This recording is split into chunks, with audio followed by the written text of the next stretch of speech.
Today I'm going to do a quick demo just using the Hake brush and a limited palette. I'm going to use this paper, which is made by Meeden. It's a block and it's 100% cotton, 12 by 9 inches, and it's cold press texture. I like using a block for this kind of thing. It doesn't require any stretching at all.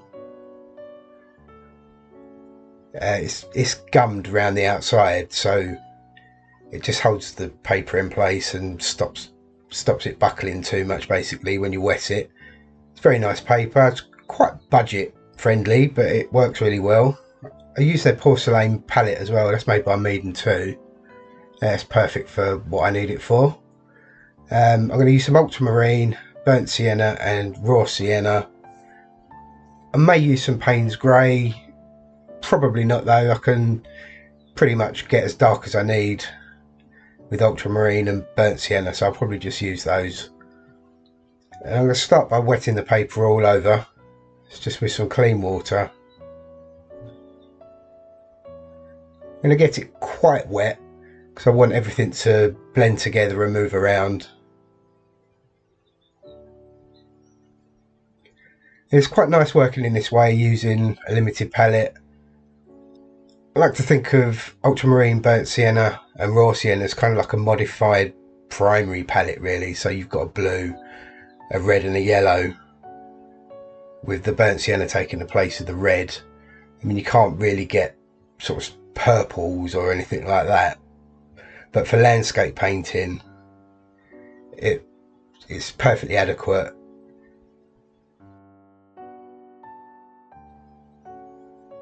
And also the benefit of just using sort of 3 or 4 pigments essentially is you're always going to get colour harmony.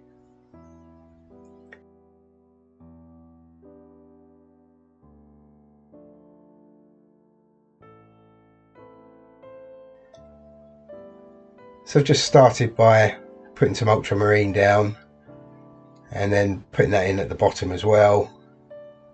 And then I've just gone in with some raw sienna and again just putting that in at the bottom. Now I'm thinking just doing kind of like a landscape with some trees and a field in front. Maybe keep it quite sort of dark and moody, very atmospheric. And I've just put some burnt sienna into the mix there as well. I've got no real plan with this, but as I've said before, really, I think painting's more about kind of trying to find pleasing shapes for a composition as opposed to painting individual elements. So I'm just going to lay in some sort of very kind of rough tree shapes. It's with ultramarine, burnt sienna, and not over mixing it on the palette either. I mean, that way you get some quite nice kind of accidental marks, I suppose, where the paint's not quite mixed. So there'll be some areas where you get quite a lot of burnt sienna, other areas where it's kind of mixed in, you get quite a strong dark, and then also it kind of separates out and leaves some blue areas as well.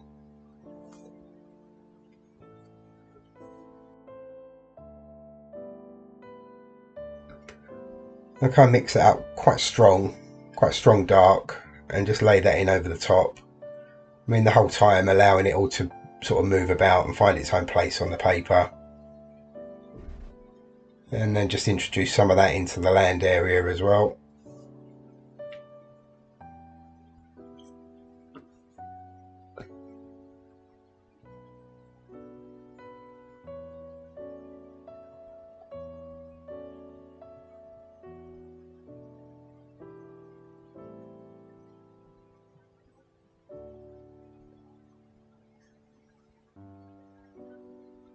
And like I said, I'm just trying to find some pleasing shapes, I suppose. Not painting individual trees at all. And just putting in some darker areas towards the base. And the paper's still wet, so you can see that's going to run down.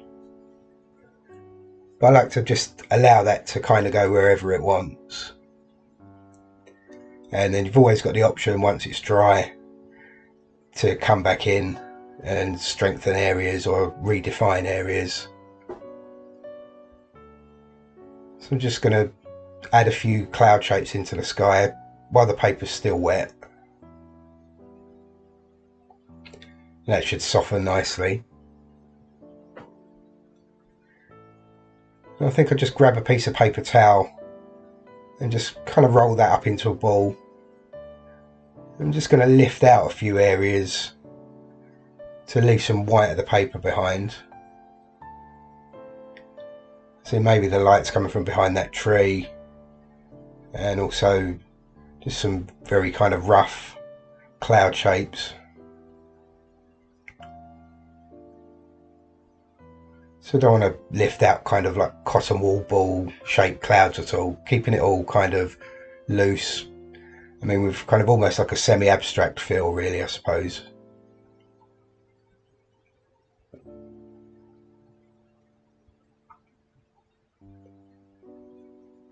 And I'm kind of looking for lines where the paint is kind of run down, and working with that and just lifting out shapes where maybe the light's catching a cloud.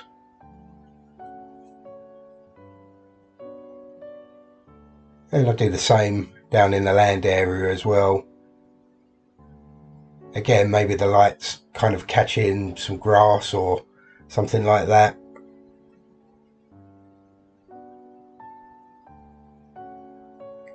Also, just add some interesting textures.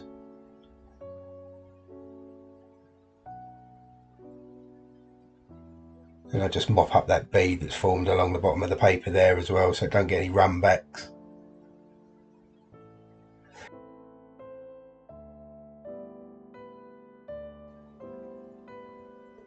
And just add a little bit of texture to the trees as well. Now I can always cover this up anyway, so I mean, it doesn't really matter at this stage.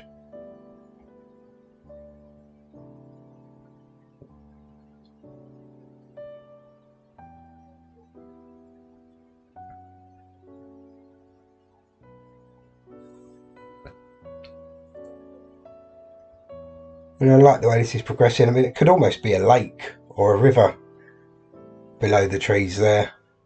Very abstract shapes, but I could see that could quite easily turn that into a river scene or a lake scene, maybe misty.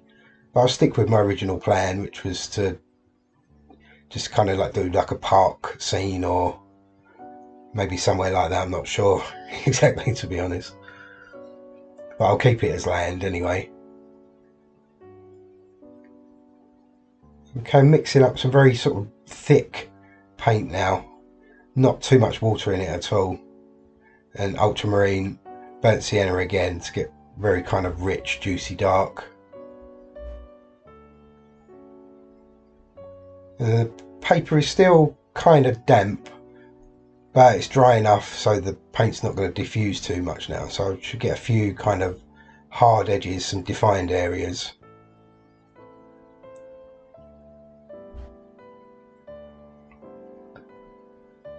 Again, just trying to find a sort of pleasing composition.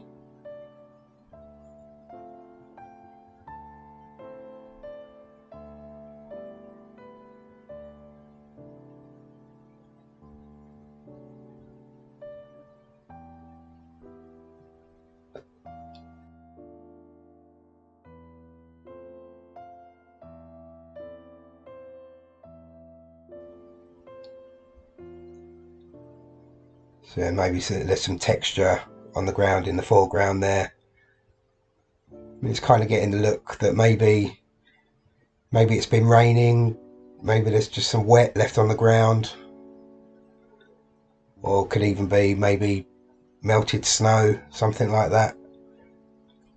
But I'm going to keep everything very abstract anyway, so it'll leave kind of quite a lot of the work to be done by the viewer, essentially. It's more painting about light and atmosphere. And I'll just lift out a few more areas, add a bit more texture.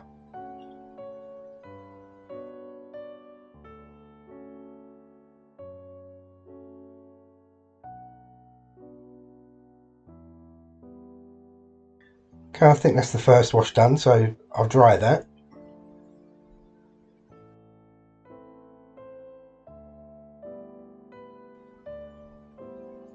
Okay, it's fully dry, so I'm going to switch to a calligraphy brush, I think, and just put some very simple tree trunks and a few branches, and just add a bit of dry brush texture, I think, to the foreground.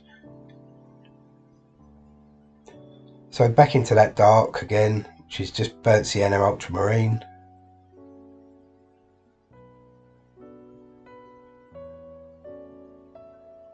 And just define a few simple little areas. Maybe there's a bit of a fence there. And I'm just kind of looking at the shapes that are formed from the first wash and just kind of working with them, basically, just to try and make something out of what's there. So I'll use that edge and then just bring up a very simple kind of tree trunk with a few branches going off. Kind of very light touch with the calligraphy brush.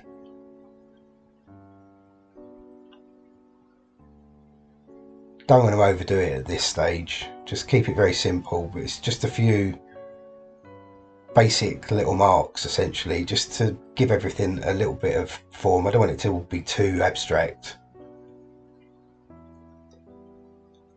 Again, on the right hand side, same sort of thing.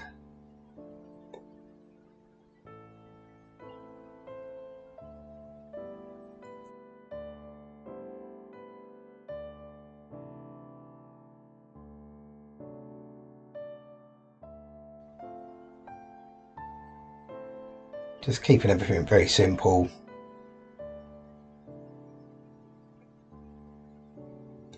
I think you can see already it's kind of pulling everything together.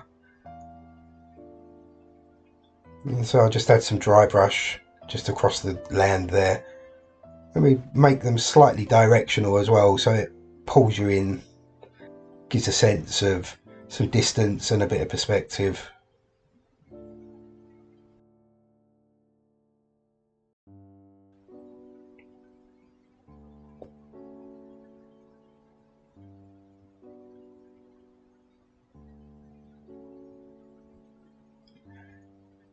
I'll just use this opportunity, if I may, actually, to just let everybody know that I've recently set up a Patreon page, and I'll be uploading all my YouTube uploads there, and they'll be on there early, and you'll be able to watch those completely ad-free. I'll also be adding a few full-length demonstrations and lessons that will be just exclusive to the Patreon site. It's just a few dollars a month. I'd appreciate it if you'd like to join me over there. Obviously, no pressure at all.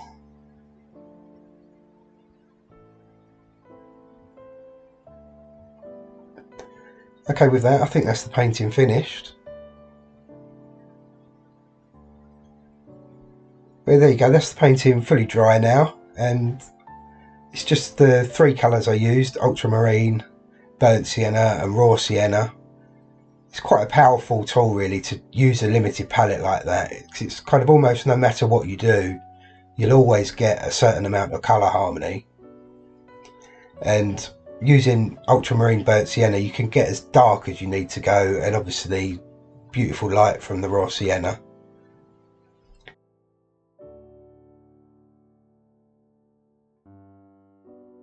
I hope you like that video and hope you all got something from it. Please leave a comment down below, let me know what you think, and subscribe if you haven't already. I'll be back again next week with another video as usual, every Friday. So until then, happy painting and bye for now.